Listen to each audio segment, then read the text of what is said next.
Hey, what's going on, everybody? This is Tyrone back with Tech Life. And here I have a great article for you guys from Light Reading. I'll leave a link to it in the description so you guys can check it out. Man, it really looks like Stanky is playing some real chess here, and he's making some big power moves. So recently we got the announcement officially, and this was in a joint press release, that Ericsson and AT&T got into a partnership, a deal. They're dropping Nokia, and every single market now is going to be Ericsson across the board.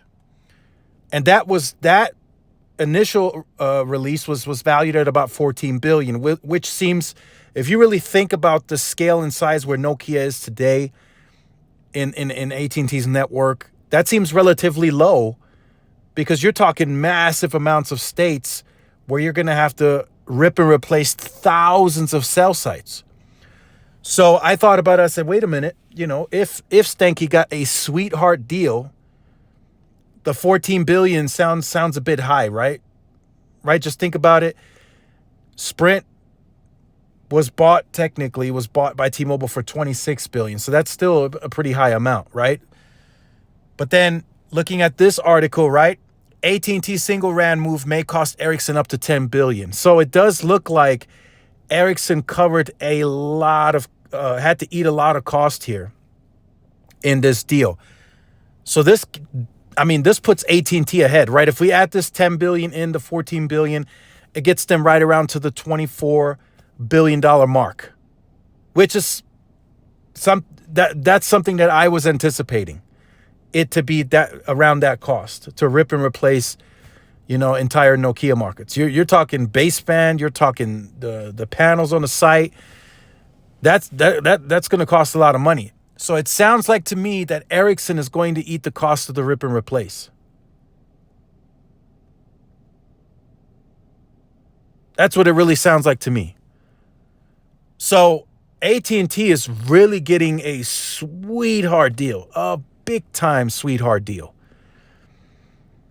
So again, this is just in theory, but in theory, AT&T is getting a better network experience in the Nokia markets for less money, and C-band and DoD at a bigger scale.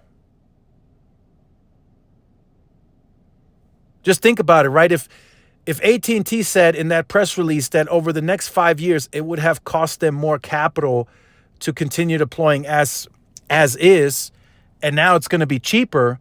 So if they have to rip all those Nokia sites, C-band and DoD is going on those sites anyway. And since Ericsson is covering that cost, they're going to put that on there. So now we're going to see, again, this is in theory, we're going to see a better performing network because we're still having to wait and see how this Fujitsu plays out, the radio provider.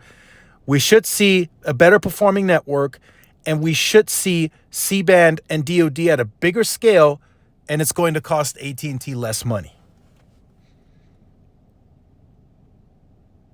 It doesn't get any better than that, right? And of course, we have to wait and see. We have to see this come to fruition, see how this plays out. But for now, that's the way that I see it. If Ericsson coughed up $10 billion to cover the rip and replace, and AT&T didn't have to pay that, that's a win-win for them. AT&T likely has to pay the tower crews. They probably have to pay Fujitsu for the radio upgrades, all that stuff. That's fine. But they don't have to pay Ericsson for the panels and the equipment. So that's, in my opinion, that's a big, bold boss move by Stanky. To be able to do this, potentially produce a better performing network in the Nokia areas, and have C-band and DoD at a bigger scale versus what you would have had it at previously for less money. It doesn't get any better than that. So just wanted to share that with you guys. I'll leave this article in the description so you guys can check it out. Make sure you guys stay tuned, like, share, subscribe, follow my social media outlets. This is Tyrone with Tech Life. See y'all in the next one. Peace.